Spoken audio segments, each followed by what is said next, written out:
Hey guys, in this video I'm going to discuss whether or not the Sony A7R III is still worth buying in 2023. Now, if you're new here, my name is Lee, and on this channel I discuss photography, creativity, gear, things like that. So if that sounds like something you'd be interested in, definitely hit the subscribe button for more videos in the future. Now, I don't want this video to be too long, but let's just kind of cover some of the basics here so you can decide whether or not you think the Sony A7R III is still worth it for you in 2023.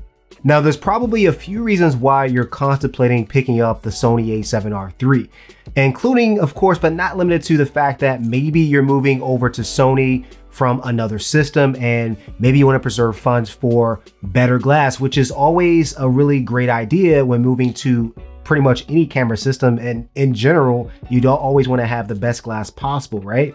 Or maybe you're looking to jump to full frame from a crop sensor camera. So maybe you have been using the Sony A6400 for years and now it's time to upgrade, but you don't want to break the piggy bank. This is a great option for you. Or finally, maybe you're looking to upgrade from an older Sony camera, like maybe the A7, A7 II, or something like that. And this is, again, a great option where you're not having to break the piggy bank. Now, you're probably wondering a little bit about the specs of this camera and why you might want to get this camera, right? Now, just to cover a few of the specs, I mean, this camera actually came out in 2017. It is a 42 megapixel sensor camera, which is phenomenal. It's a beast. There's lots of detail in every shot that you take. In terms of the processor, it does use a Bionz X processor, which is a little bit of an older processor compared to some of the newer Sony models out right now. But that definitely doesn't mean that it's not a good processor or you're not going to be able to get a lot of use out of this from a professional standpoint. Just something to know about, right? But some other ones you're probably wondering about as well are like how many frames per second. You can get about 10 frames per second. And when it comes down to buffering, you can buffer about 28 RAW files or 76 JPEGs. So that's pretty good when it comes down to the buffer rate. Now, when it comes down to other things like connectivity, it does have Wi-Fi, it does have Bluetooth, it does have NFC. So if you want to send a photo that you just snapped on this camera to your phone, to your iPad or something like that to do a quick edit, or maybe to show someone, you can do that right away. It's very simple and easy to do. I've actually used that quite a bit and it should be very simple for you to use. In terms of how much this camera weighs, it's actually pretty interesting because this camera is not super heavy. I moved over from a Canon DSLR over to Sony mirrorless, obviously, right? And one of the things I noticed right away is that it's a lighter camera. It's much lighter, it's much smaller. The form factor is smaller. But in terms of how much it weighs about 657 grams. If you're into that, if you want to know about pounds, it's 1.45 pounds. So it's very, very light, very, very easy on the wrist, on the hand. So it's very different when it comes down to moving over from, like I said, something like a Canon DSLR, which, you know, those cameras are built like tanks, right? But when it comes down to the design, right, you're probably wondering about the design. It is solidly built, and that was something I was worried about or wondered about when it came down to moving over to this actual camera. I was worried about that, but it doesn't feel cheap or anything like that. It feels very, very solid in the hand. The buttons feel solid. All the dials do.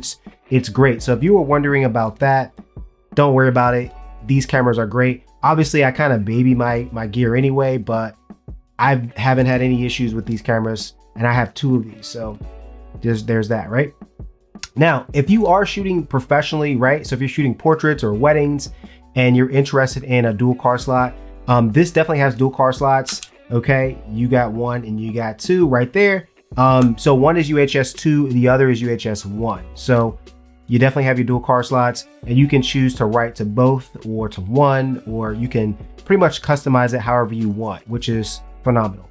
It does have a flippy screen as well, which I like, and I actually find myself using the flippy screen a lot when I'm shooting because I can get all kinds of different angles. I can get low if I want to without having to kind of lay all the way on the ground, you know, and get all crazy like you see photographers doing. I do that occasionally, but this helps to limit that, which I like. One of the other things about the screen is that it's not fully touch enabled. So you're not going to be able to actually click through all the menus by using your finger, But if you are shooting and you want to focus on different parts of the image or the screen, whatever you're capturing, you could definitely do that. And there's a little bit of other functionality from a touch screen perspective, but mostly you're gonna be using the buttons here on the side. Honestly, to me, it's not really a big deal. I don't notice it at all. It's all very, very intuitive. Even when it comes down to the menus, a lot of people say the menus are very confusing. It does take you a little bit of time to sort of figure out where things are. But if you spend time with a new camera, like you should with any new camera, to learn it completely and fully master it, you're gonna find out where everything is. It's not that hard. It's not that complicated like people have been talking about, because this is sort of the older menu system. The newer cameras for Sony, I've heard, have better sort of menu systems. I haven't experienced that yet because I don't have a newer one. But honestly, this is not a big deal. You can also add favorites and a lot of the different sort of functionalities or things in the menu that you go to a lot. You can actually add those to your favorite screen and you can access it very quickly. So if you are one of those people who likes to kind of set it and forget it, this is great for you as well. I don't have any issues with that whatsoever. Now, this does have an electronic viewfinder as well. So if you're coming from a DSLR, that's a huge difference for you. Usually you're probably used to looking through and looking right through the lens. Here you're looking through and you're looking at a digital image, an electronic image. So it's very different. Honestly, I think the viewfinder here is good, is solid. But honestly, I find myself, looking at the back of the screen mostly when I'm shooting. I don't usually have to do all of that unless I'm trying to focus on something and get it extremely sharp, like maybe a ring or a flower or something very detailed. But overall, not really a big deal. Shouldn't be a big deal for you either. But it is a pretty good, EVF. And then one of the other things you're probably wondering about as well, you do have the ability to customize a lot of the buttons on here as well. And you can really sort of tailor this camera to how you shoot and what suits you best. One of the greatest features about this camera that I really like, that to me kind of blew me away from moving from a DSLR over to, Sony, is the eye autofocus. Everybody always talked about that, years ago before I moved to Sony. And I was always like, yeah, I'm sure it's great. I'm sure it's great.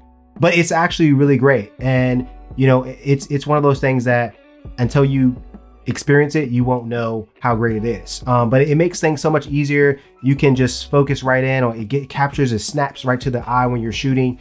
And it makes shoots so much easier, so much breezier. You don't have to worry about it. You get a lot less missed shots as well, which is phenomenal. And you can, like I said, customize it. So if you shoot weddings sometimes like I do, you can even customize buttons. So for instance, I have the AEL button to basically turn on the eye autofocus. And then when I'm not using, I can just basically not press it. And this is great for moments like the first kiss, or when they're exchanging rings, when you don't want it to snap to the eye, because initially that was something that kept happening. I'm like, wait a minute, I don't want that to happen. And so I had to go through and fully customize the camera to make sure that it worked exactly the way that I wanted it to. So I think that's something that is fun to do. Just kind of a heads up, obviously, but it's something great, and it's probably the same for any of these cameras, but you can customize it fully to meet your needs, which I personally like. Now, if you do shoot video, I personally don't shoot video outside of YouTube videos, but in terms of video, it can shoot 4K up to 30 frames per second. And you can shoot 1080p up to 120 frames per second, which is great. And if you, have to shoot professionally or anything like that, I think that you can probably use this camera for that. Obviously, there are other cameras that are more dedicated to video out right now, or maybe more for hybrid. But you can shoot video if you want to, or if you want to use it in this capacity, like I'm using it for YouTube videos, it should be no problem at all. In terms of image quality, I love this camera, and honestly, the fact that it is 42 megapixels really is what drew me to this camera, because the amount of data and detail that it captures is just phenomenal. And then also, obviously, you want to capture images perfect in the camera right away, right? But if you don't and you need to crop in, you can do so without having to worry about losing image quality. And that's one of the other things that I really like about this camera. Now, I think that this is a great camera for 2023. If you think that it's not, or if you agree with me, if you have some other thoughts and opinions, definitely leave those in the comments below. I want to hear from you, and it's going to be helpful for other people watching this video as well. So let's discuss it.